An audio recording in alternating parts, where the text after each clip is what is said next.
right now, so don't fuck with me. Okay, but the minute they take a contract to haul somebody, they have to turn that light off. Sure, okay? I understand that. So now the cop is directed to the tag. So notice must be sufficient, and if you can prove that you gave him that he walked up to the car, and this is what I always do. If they walk up to the car, they'll see your license, insurance, registration. I said, whoa, hold up, you skipped a step, and they said, what? I said, yeah, you skipped a step. They said, what step is that? I said, you have not asked me, am I engaged in commerce? You haven't determined in what capacity I am operating. Right. Well, see, I did establish that, though. Off a little bit. I did establish that within like the first minute of the encounter. Now you have to prove that he received the notice. In other words, there's got to be a recording of some kind. I do. Or you put him on the stand, and you corner him. And you say, hey, so when you walked up to the man's vehicle and you asked for his license, insurance, and registration, what was his response to you? Oh, well, he started talking all this sovereign citizen stuff and telling me he didn't have to have a driver's license. He wasn't driving and he wasn't engaged in commerce. Your Honor, I'd like the record to show I motion to perpetuate testimony and evidence of this witness with an admission in record, which the Supreme Court has held as irrefutable, that he knew. He was given notice that I was not engaged in commerce, and he ignored it. That's willful blindness. That is a criminal state of mind under 18 U.S.C. Section 1028, as referred to by Criminal Resource Manual 1510. Okay? Awesome. So he knew. Right. He knew. Yeah.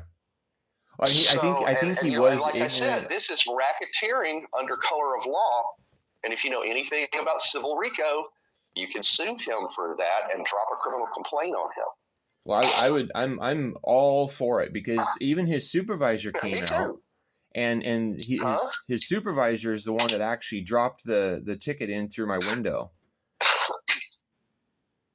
Okay. I never signed it. Okay. I never signed it. But when they sent me a notification in the mail, I did respond, and I have a copy of what I responded with, and I sent it certified mail, and I wrote.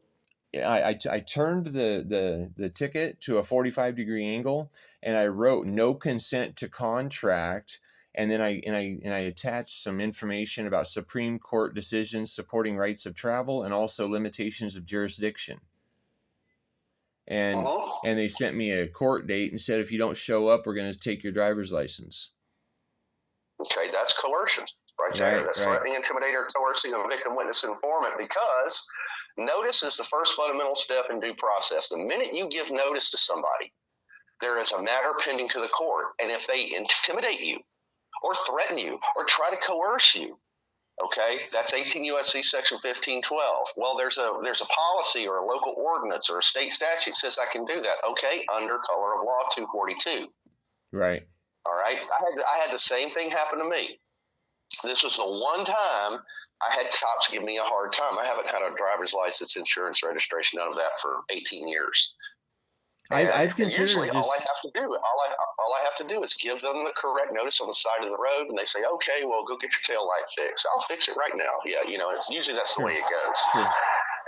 And the guy was pressing me. He was from a small town in Texas, and they're bored, and they're trying to get money out of the public. Right. And he says, well, I'm not going to argue this on the side of the road. It's not safe. I said, I totally agree with you. And he says, so here, sign this. And I asked him, I looked at him, I said, is your lapel camera on? He says, yes, it is. I said, what are you going to do to me if I don't sign this contract? Well, I'm going to arrest you, and I'm going to take your truck and impound it. So I signed it, UCC 2-302, under duress. Right. Okay? And that's an unconscionable contract. He's coercing a contract. So he got notice. And I told him, I says, what you're doing is racketeering under color of law via the unlawful conversion of legislators' offices and your office into an instrument of crime. Okay? Right. And I signed it, I signed it like that, UCC 2-302, under duress. And he says, well, that's not a signature. You need to actually sign it. I said, sir, are you giving me legal advice? And he shut up real quick. Right. And I said, you asked me to address an instrument for you, and that's what I did. Okay? I just want to go home.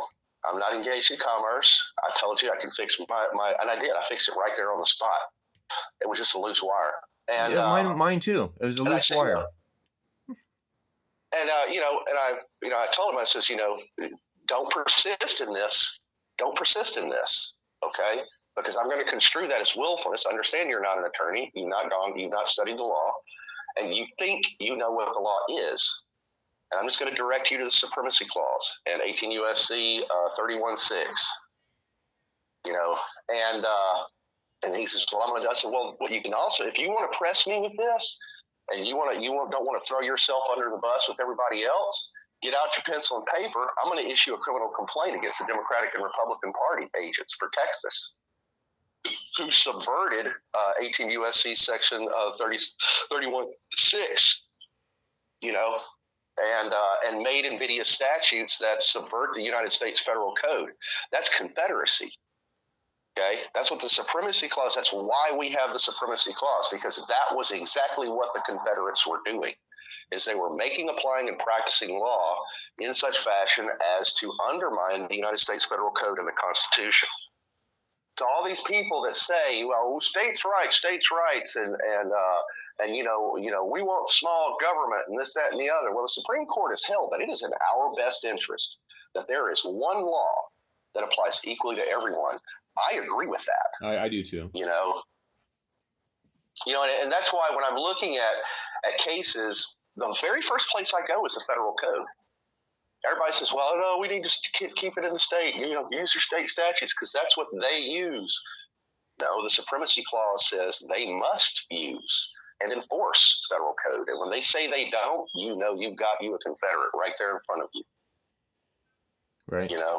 Well, and then another thing too, when they initiated the prosecution against you, was the plaintiff the state? Yes.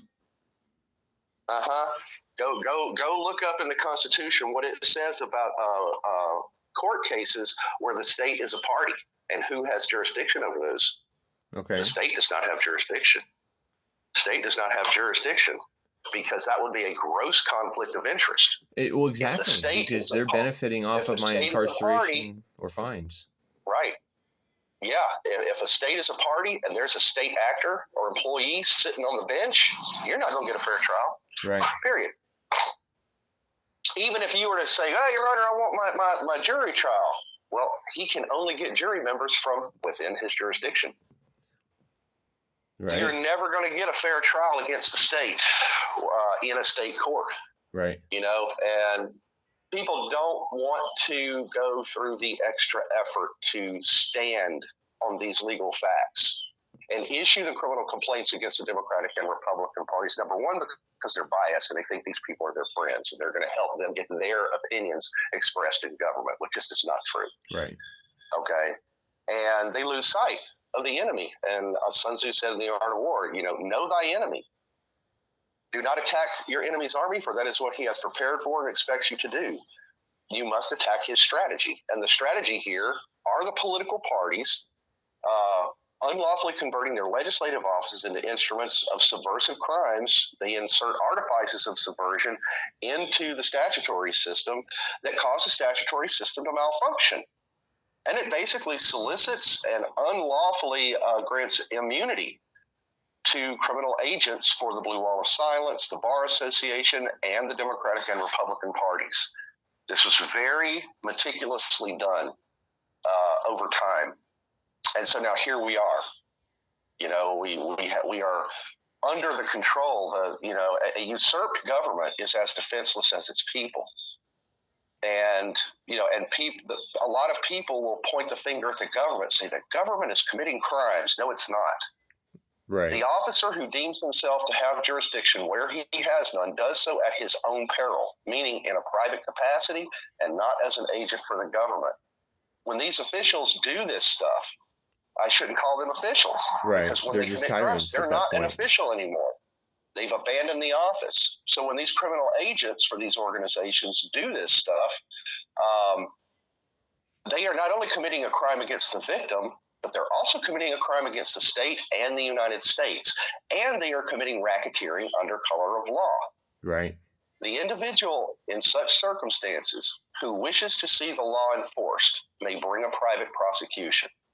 Since the earliest days of our republic, anyone who came before the court with a complaint is a prosecutor.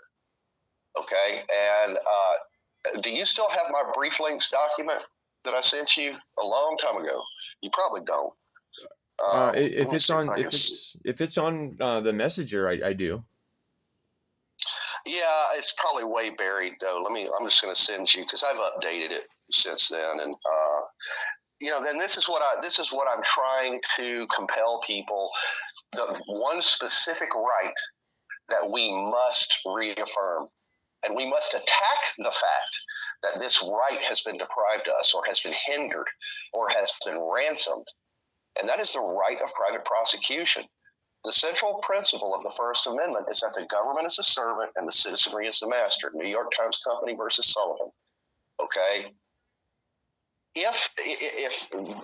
If legislators create statutes that deprive, hinder, delay, or otherwise obstruct the private citizen's right to access the grand jury in secret without permit or license, they have effectively undermined the centralmost principle of the very First Amendment.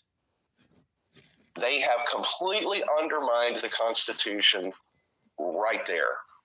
Right. And I have tested this. I went to a grand jury clerk in Austin, Texas, in Travis County. Yes, sir, I'd like you to schedule me on the docket to make a special transport to grand jury to bring criminal information to their attention pursuant to the statute regarding powers and duties of grand jury.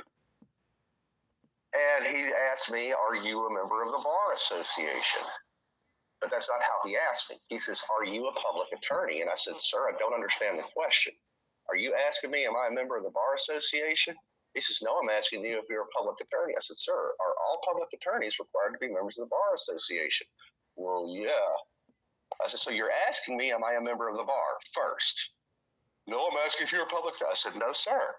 That's not what you're asking. You just told me you know that every public attorney must be a member of the bar. So you're asking me, am I a member of the bar? Because I cannot be a public attorney if I'm a member of the bar under the statute, correct? And he says, correct. So to answer your question, no, I'm not a member of the bar. And now you're going to take legal notice of my right to privately prosecute and your liabilities should you prevent me from doing so. And I just happen to know that you are an agent for your judge. Your judge is an agent for the Bar Association. So vicarious liability extends to all of you guys. And I said, I know you're not an attorney. I know you don't know the law. I'm presuming that you've made an innocent mistake. But now I've given you legal notice, and you have a duty to schedule me on that docket. He says, oh, okay. Here's a grand jury complaint form. And they give it to me. And in the middle of the page, there's a blank paragraph. Please describe what you are reporting to the grand jury. And in there I wrote, please see the statutes regarding grand jury proceedings to be kept secret, who may be present, and criminal communication tipping off. It is an offense to ask me to write that in this section. Okay? Any other attempt to get that information from me outside of the secret grand jury proceedings will be considered harassment. Okay? And he says, well, no, you have to say that right here. I said, sir, don't you dare give me legal advice. I'll come after you for unlicensed practice. I've given you notice now of what the statutes actually say.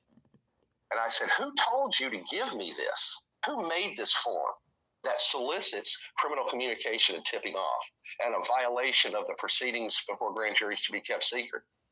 I said, your name's not on the list of who may be present. Okay? You don't have any lawful authority to ask me that, and you don't have any lawful authority to question me. Period. Okay, that's tampering with a victim, witness, or informant and obstructing a grand jury proceeding. Well, I've got a local policy. Okay, then it's under color of law. That's an additional offense. Right. Are you sure you want to keep talking, or do you want to schedule me on that docket? He says, well, you're going to have to go talk to the district attorney. I said, no, district attorney's got a conflict of interest in this matter. In what matter? It's none of your damn business. I'm the prosecutor. I'm the investigator. I decide who may jeopardize the prosecution. And in my opinion, that man has or all of them have a conflict of interest in this matter. Well, I can't schedule you because this is what they say around here. And I said, look, sir, that's not going to hold water. I showed you the statutes. I showed you the prior rulings of the Supreme Court. I've demonstrated what your liabilities are. You might want to think carefully. Maybe you might want to go get your supervisor, and let's see if we can get the supervisor to rescue you from the mess you just got yourself into. Right. I don't know what to do. You need to go talk to the DA. And the truth of the matter is, in that moment, he was telling the truth. I don't know what to do. I'm under duress to do it this way, and I'm scared. And I believe him because I got him between a rock and a hard place. And I knew that that's what I was doing. Right. And I said, all right, buddy, I'll tell you what. I'll go talk to the DA, but I'm going to warn you right now. If she doesn't pick up the phone and call you and tell you to schedule me on that docket, I'm coming after both of you for obstructing a grand jury proceeding. Okay, tampering with victims, witnesses, and informants, and sedition, corruptly disabling the government from enforcing the law because the government relies heavily upon the citizenry for the enforcement of its laws. And I may bring the private prosecution. And he was like, fine, and he hangs up. So I wrote the DA an email and explained the circumstances and explained that I wanted him to call the DA and instruct the DA to schedule me on the docket. He opened it, and I got receipt of it, and then he didn't respond.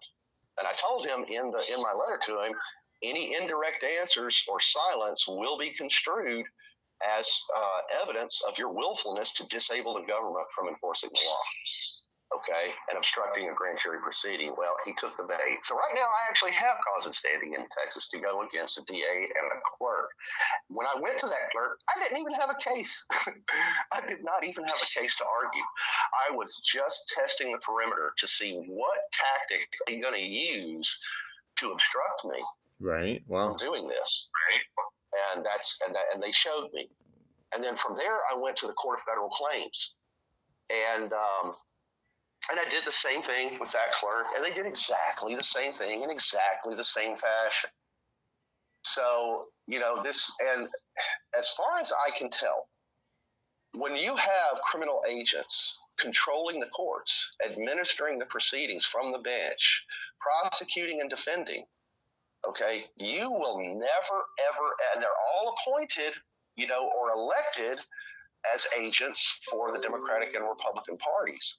You will never get a fair trial against the Bar Association or the political parties because of that intentional tactic they used.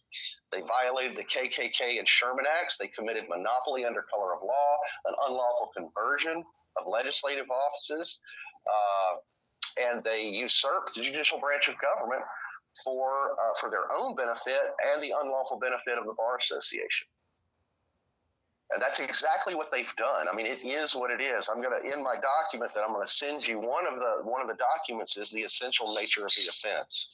Every time a prosecutor goes before the grand jury with a conspiracy or a sophisticated crime that's difficult for people, it's not just, well, this person jaywalked and here's the video, open shut case. But when you have numerous actors committing numerous acts, it's hard for the jury to follow along, while you're giving your criminal information. So when the prosecutor comes before the grand jury, he has to include a section in his complaint, his presentment. It's called the essential nature of the offense. He's not naming specific people, specific events, and specific facts of the instant case. He's just describing the strategy and tactics and the goals of the conspiracy. Okay, and that document that I included in there called the essential nature of the offense. This is what the Democrats and Republicans, the Bar Association, and the Blue Wall of Silence have done. And and this is why I tell people, they want to go in and they want to sue the little lowdown. Well, okay. Well, number one, when you sue, when you're suing a government agency, you're saying the taxpayers are liable, because they hired this person to commit a crime from within their office. And we all know that's not the case. Nowhere in the statutes, in their contracts, does it say you may deprive a protected right, that you may commit an offense, whether it's a tort or a crime. Okay? Nowhere does it authorize that. They do not have jurisdiction to commit crimes and torts from within their office. And that is why it's not official capacity. It's not fair to the taxpayers. It's not fair to the state. The government is our child. The government itself is the object of the crime in this case. That's what the Democrats and Republicans are doing. They are stealing the government, literally. You know, what are computer programs made out of? Zeros and ones. Okay, zeros, ones, there's all different kinds of syntax that we can use for making computer programs, but it's a four-letter word. What are all computer programs constructed of? Code. Correct. And what is our statutory information system? It's all code. Constructed of? Right, code. It's all code. So, just like someone can go into a computer program and insert malicious code that undermines the intent and purpose of the code, causes it to malfunction, and disables security features. Hacking, okay? Right. So they're hacking a malware. Thing is being done to this, They're basically, the agent is hacking malware. Right. Right. He is inserting malicious code, or what is referred to as an artifice of subversion, into the information system to cause the information system to malfunction, disable security features, conceal his presence, and conceal his exit, his escape, and shield him from discovery. And that is exactly what the Democratic and Republican parties and the Bar Association have done. They are making, applying, and practicing law in such fashion as to undermine the intent and purpose of the law. And that is a crime, according to Supreme Court Justice Antonin Scalia. May he rest in peace. So, and, you know, when Scalia said that, not long after that, he died under mysterious circumstances. Right. Do you know the story of the Seditious Organizations Act? I don't. Okay, so this is back in LBJ, during that whole Red Fear, when we were all like, you know, the Democrats and Republicans are like, hey, everybody needs to hate communists because they're communists. And they wanted to go after all of the pro-communism people here in the United States, and socialists and liberals, because a lot of your liberal and socialist ideas are also shared by communists. To be communist is not to be a criminal, and that's what they were trying to convince the public. And they wanted the public to start turning each other in, you know, for their liberal or socialist ideas. It's exactly what the Nazis did in World War II, inside Germany. They turned the people against themselves and made them hunt each other for harmless activity, and turned them in to the Nazis, and before you know it, they're dead. And that's exactly what they were doing then with the Seditious Organizations Act. And so the Seditious Organizations Act, if you read 18 U.S.C. Section 2384, it goes into detail about, prosecuting 2384, and it talks about the modus operandi of seditious organizations and all of this. But they kept calling out communists throughout the whole thing, saying that, you know, if they do certain things, if they wear certain things, if they disable the government from enforcing the law, if they seek to do so, you know, by thought or expression, well, then you've violated the act. But then shortly after they made it law, it passed Congress, because Congress is infested with Democrats and Republicans. Right. And so, you know, of course, it became law. But then shortly after it became law, they realized they were describing themselves. And so they ruled it unconstitutional. That's like the police. The police investigating themselves and finding themselves justified. Right. Creating, steering criminal information away from the district attorney and grand jury of proper jurisdiction. You know, I went up to a sheriff's department clerk, And I told her, I said, yes, ma'am, I need some criminal complaint forms. I gotta issue some criminal complaints. She says, well, what are you issuing who are you reporting? I said, a couple of your deputies. She says, oh, I have just what you need. And she gave me an internal affairs complaint form. And I looked at her, I said, ma'am, who told you to give me this? I said, because as far as I can tell, nowhere in the criminal code, the rules of criminal procedure, does it say that you are to steer criminal information away from the district attorney and grand jury. In fact, clerks have no discretion or jurisdiction to decide anything. That's why you're a clerk. Okay? I want to know who told you to give me this. Oh, that was Sheriff Greg Hagwood. This is in California. I says, well, then I'm going to need an extra criminal complaint form from Mr. Hagwood for subversive activity and tampering with victims, witness, informants, and unlawfully converting you into an instrument of crime. So what are you talking about? That doesn't sound right. I said, ma'am, can you please show me where in the rules of criminal procedure, the administrative code or government code, it says, number one, you have jurisdiction to decide whether or not the DA or the grand jury will prosecute a matter. I can save you some time and tell you it does not exist. Okay? I said, you need to give me the criminal complaint form, but we have a local policy. I said, ma'am, you need to stop talking because you just confessed to a criminal violation of 18 U.S.C. Section 242. You actually cited the statute that you're using to commit a crime. Don't do it anymore. Give me the criminal complaint form. She said, I don't know what to do. I've got to go call the lieutenant. So she got the lieutenant. Lieutenant, I'm going to need you to take this clerk into custody and remove her gun and badge and take her before the magistrate. I'll meet you at the magistrate's court. I said, or you can make her do her job. And he wouldn't do either of them.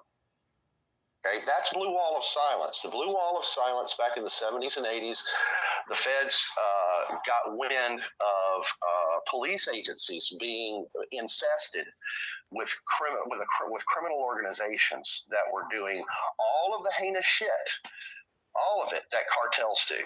Right. And they were doing it via the unlawful conversion of really the entire law enforcement branch of jurisdictions into instruments of crime. And so they decided to do a very broad investigation in several jurisdictions, and they found out that yes, indeed, we do in fact have a surreptitious criminal organization operating from within law enforcement branches. And the Supreme Court, if you get on Google Scholar, select federal cases, put blue wall of silence in quotations, you'll see the cases. And, through those cases, the court basically determined that, number one, blue wall of silence agents are very difficult to detect. The only time you will be able to effectively make an accusation that someone is, in fact, a blue wall of silence agent is when they shield another official from prosecution.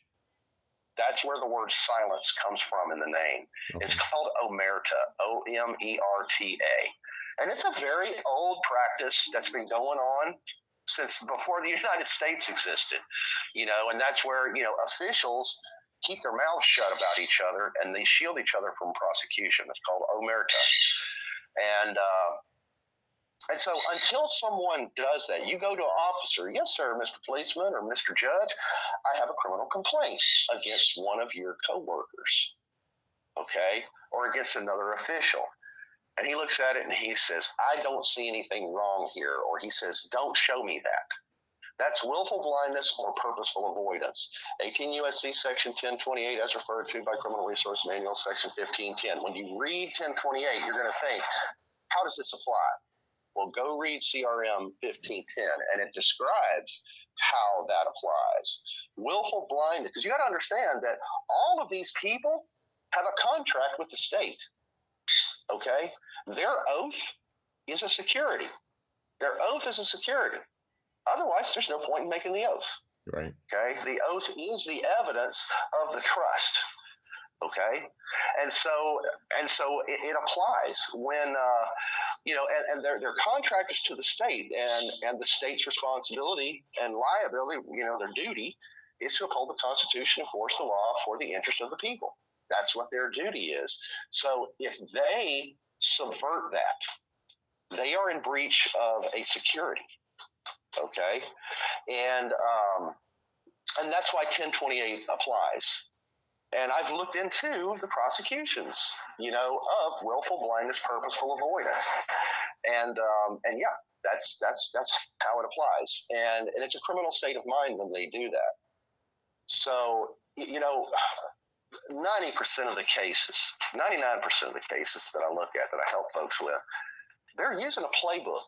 It's the same thing. It's like at this point, I could do it with my hands tied behind my back, because they're not creative. They think they're smart and clever and cunning, but 1,000 motherfuckers before them did the same thing and got caught. A lot of times I'll have people carry, how many cases have you successfully won in the court? And I tell them 0. Now what? You don't want to hear anything I have to say? Don't look outside yourself for a leader. Every single statute on the books had the very first person that successfully prosecuted something. And every statute on the books is an example of numerous cases that were successfully prosecuted. Do not look to each other as the guiding light, because nothing will ever change. Nothing will ever change. We will never get new precedents set in record. Right. Like if you're in a state, and let's say they don't have a reckless endangerment statute. Okay, well, at the federal level, the only reckless endangerment statute is in the Native American Code, or what they call the Indian Code, 25 CFR 11.401. Okay, so according to the Democrats and Republicans who are legislators, only Native Americans can recklessly endanger someone. According to several states, or I can't remember if it was Texas, which state it was, unless you throw a rock off of a bridge, you're not committing reckless endangerment. These are examples of statutory information system subversion via the insertion of artifices of subversion, where legislators convert their lawmaking offices into what are called subversion incubators. The military knows all about this stuff. And this is a significant threat to national security, and the threat is real. That's according to the Naval Space and Communications Command Center in Charleston, South Carolina. And so, in order for you, all these people, all these families, you've got to attack the strategy. The first thing is private prosecution. You're never going to get a fair trial against agents for the bar, the blue wall, or the political parties when they run the courts. It's never going to happen. That's the very first thing you got to do. You've got to stand on that fundamental first right to defend the centralmost principle of the First Amendment, and that is that you are the master. Okay? Masters don't look for leaders. Masters don't wait for somebody else to set an example. They master their servants. And if you don't have the right to investigate, request indictments against, prosecute, and punish your servants, you're not the master. Right. Period. End of story. Only the master has the power to punish. Okay? And when our public servants punish, they punish on our behalf, on behalf of the master. So this is why I tell people, if you go into any jurisdiction and you get evidence that 2 or more agents for the blue wall of silence, meaning that an official has shielded another official from prosecution, and maybe one of those officials is a member of the Bar Association. Now you have seditious conspiracy, and it implicates the blue ball and the bar. And then if another agent for the bar says, hey, but there's a statute over here that says they can do this. Okay, well, there's proof right there, because you got a second agent for the Bar Association corruptly disabling the government from enforcing the law by tampering with victims, witnesses, and informants, and defrauding the court under color of law. They're using the statute. They cited the statute. Well, anytime somebody says, well, no, the law says that I can do this, well, can you please provide me that statute at this time? Okay? Can you please show me where in the criminal code it says that you can do that? Can you show me where in the rules of criminal procedure it says that this is what you're supposed to do? Because I can't find it. Okay? And you're giving me fraudulent legal advice. You're citing law, you're making decisions, and you're influencing my legal decisions. That's practicing law. Okay? You know, you walk up to a cop, you say, hey, I got a criminal complaint for you. He says, let me see that, right? He says, I don't want to see that. That's not a crime. That's a tort. You need to go hire an attorney.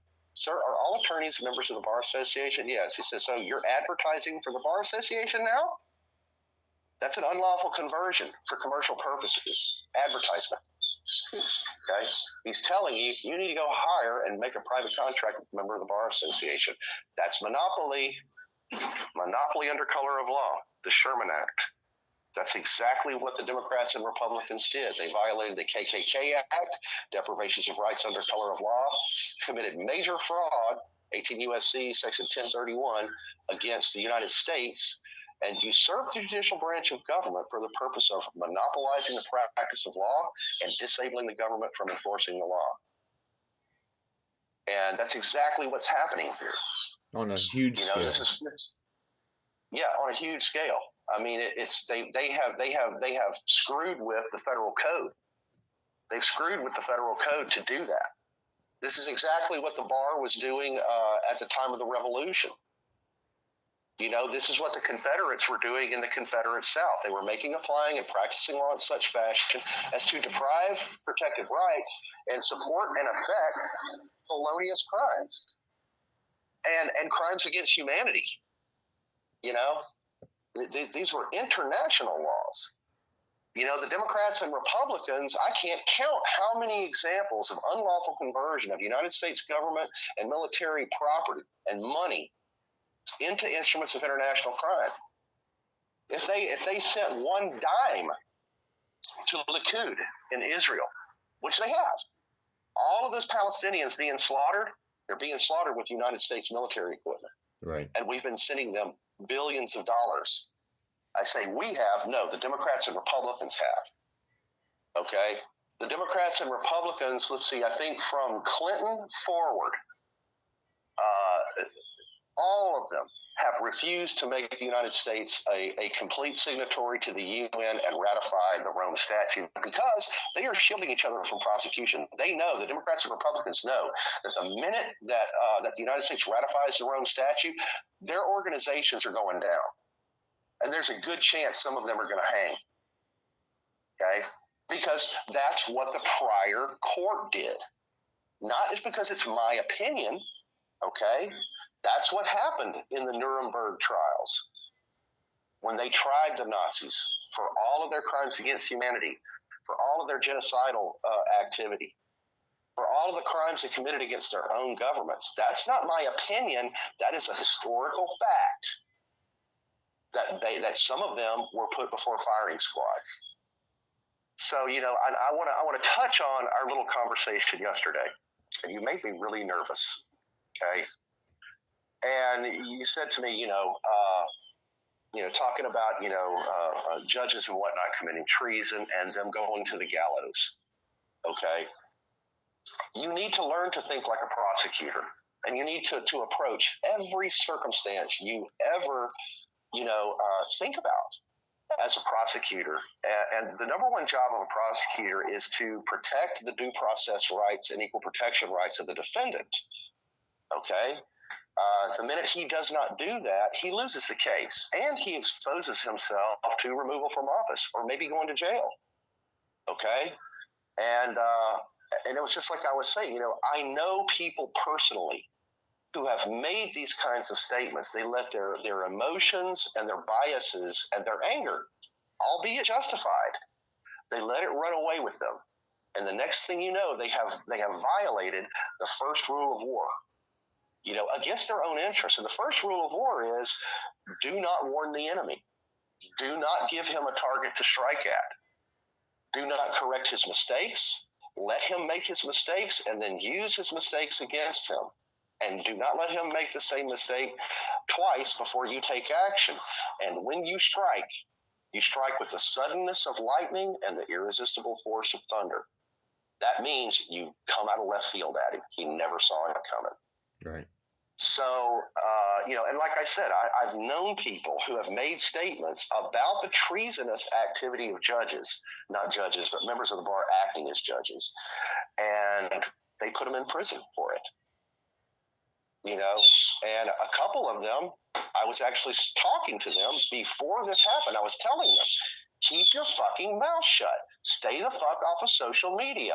Conduct your First Amendment audit, collect the evidence of official crime, and then conduct your due process audit. The due process audit is where you have collected evidence of official crime, and then you go report it to the most corrupt motherfuckers you can find, with the expectation that they're going to shield their buddy from prosecution. And now you've started taking down the criminal organization operating within the government. That's why Ulysses S. Grant and Congress passed the Three Forces Act, what we now call the KKK Act. 18 U.S.C. Section 241, conspiracy against rights, 242, deprivations of rights under color of law, and 42 U.S.C. 1986, which is action for neglect to prevent. If you go to a sheriff, Mr. Sheriff, I tried to report a crime to your deputy, and your deputy is shielding these criminals from prosecution. And the sheriff says, well, he's a good boy. He's my cadet. He's my favorite, cadet of the month. And my best advice is you do what he says. And then the sheriff does not intervene. You got him. 42 U.S.C. 1986, you can take him right to federal court for neglect to prevent. He is not intervening and directing his lower officers to conduct themselves lawfully. Okay, and if you go to the Department of Justice, Civil Rights Division, official misconduct page, scroll down to the bottom where it says neglect to intervene. That is official misconduct. 42 U.S.C. 1986 specifically addresses that.